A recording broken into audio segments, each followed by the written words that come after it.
வணக்கம்.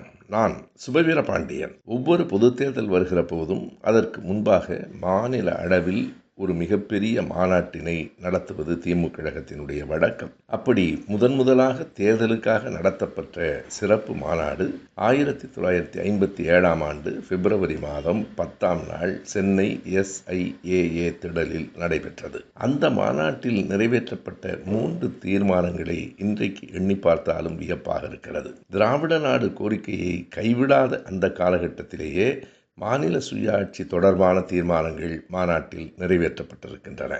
ஒரு தீர்மானம் இந்திய அரசில் கூட்டாட்சியில் இணைந்து இருப்பதற்கும் விரும்பினால் பிரிந்து போவதற்கும் எல்லா மாநிலங்களுக்கும் உரிமை வேண்டும் என்பது. இரண்டாவது, வரி விதிப்பில் மத்திய அரசின் அதிகாரத்தை குறைத்து மாநிலங்களுக்கு அதில் கூடுதல் அதிகாரம் வழங்கப்பட வேண்டும் என்பது. மூன்றாவது, மாநிலங்களவையில், அதாவது ராஜ்யசபா என்று சொல்லுகிறோமே, அதில் எல்லா மாநிலங்களுக்கும் சமமான எண்ணிக்கையில் உறுப்பினர்கள் வேண்டும் என்பது.